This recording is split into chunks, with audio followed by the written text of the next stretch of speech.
Sa gitna ng mataong palengke, kung saan halo-halo ang sigaw ng tindera, tawanan ng mamimili at kalansing ng barya, naroon si Benjo, isang 13 taong gulang na batang payat, moreno at laging nakaputing sando at kupas na shorts. Araw-araw siyang nag-aabot ng panindang tuyo at isda para sa kanyang inang may sakit. Walang reklamo, kahit madalas ay isang tinapay lang ang kanyang kain sa maghapon. Ngunit sa kabila ng hirap, may ngiti pa rin sa kanyang mukha.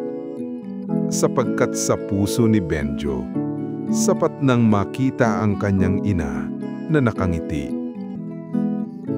Isang hapon, habang nililinis ni Benjo ang paligid ng pwesto ng kanyang amo, may napansin siyang kumikislap sa pagitan ng mga basang semento.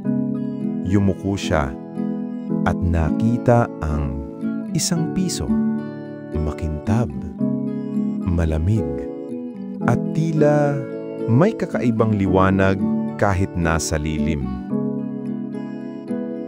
Kung totoo kang ang swerte, sana bukas may pang-ulam kami. Maingat niyang pinunasan ng barya at ipinatong ito sa tabi ng kanilang lumang altar kasama ng rosaryo ng kanyang ina.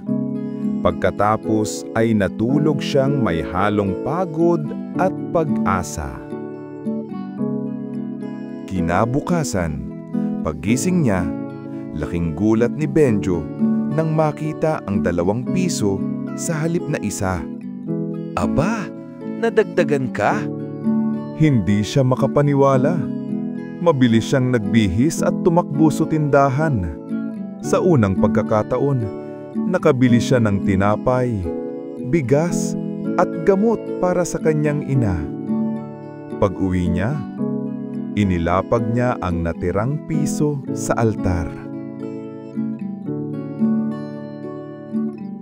Mula noon, tila unti-unting nagbago ang ihip ng hangin sa buhay ni Benjo at ng kanyang ina. Ang dating kubong halos masira sa tagpi-tagping yero, ngayon may bagong bubong at kurtinang gawa sa lumang tela. Dahil sa mahiwagang piso, nagkaroon sila ng bagong paninda. Mas maraming tuyo, isda, at ilang pirasong gulay na mabili sa palengke. Unti-unti nilang nababayaran ang utang sa tindahan at sa tulong ng sipag at tiyaga, nakapagtapos si Benjo ng elementarya. Ngunit sa lahat ng biyayang iyon, nanatili siyang mapagpakumbaba.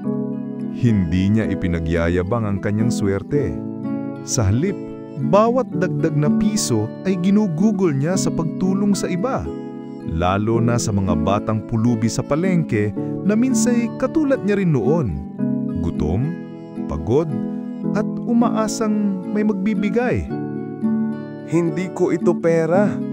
Para ito sa mga tulad kong nangangailangan. At sa tuwing siya'y nagbibigay, tila may nangyayaring hiwaga. Ang pilak na piso ay lalong kumikislap, parang sumasalamin sa liwanag ng kabutihan na nasa puso ni Benjo.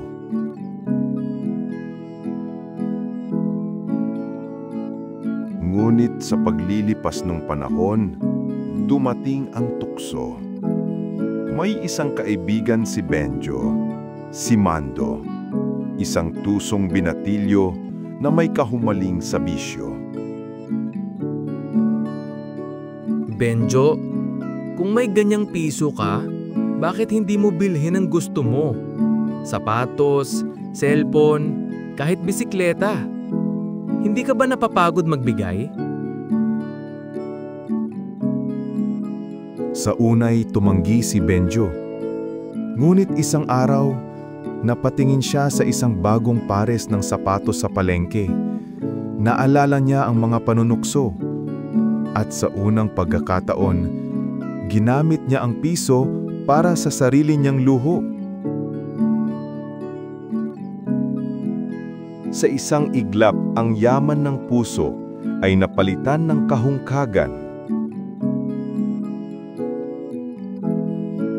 Gumuho ang lahat kay Benjo. Wala na siyang pambenta. Wala nang panggamot para sa ina. Hanggang sa isang umaga, pumanaw ito. May ngiti sa labi, ngunit may hapdi sa dibdib ng anak. Sa gitna ng lungkot, muling napansin ni Benjo ang pilak na piso sa sahig.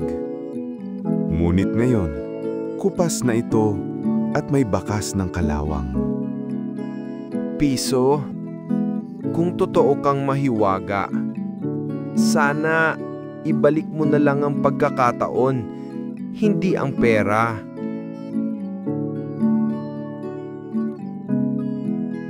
Pagkaraan ng ilang buwan, nagsimulang muli si Benjo. Hindi na dahil sa mahiwagang piso, kundi sa sariling pawis at kabutihan ng puso. Bumalik siya sa pagtitinda at sa tulong ng mga taong minsang tinulungan niya noon, muling bumangon ang kanyang buhay. Ngayon, alam ko na, ang tunay na kayamanan hindi bumabalik, kundi ipinapasa.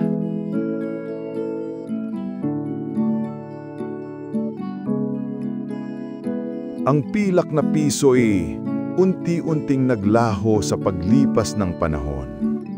Ngunit sa lumang palengke, may kwentong laging ibinubulong ng matatanda.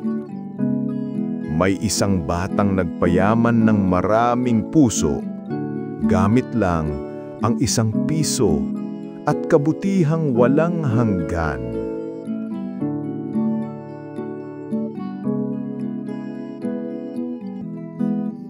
Ang pera ay maaaring bumalik, ngunit ang kabutihan ay nananatili. Ang tunay na halaga ng piso ay nasa kamay ng marunong magbahagi.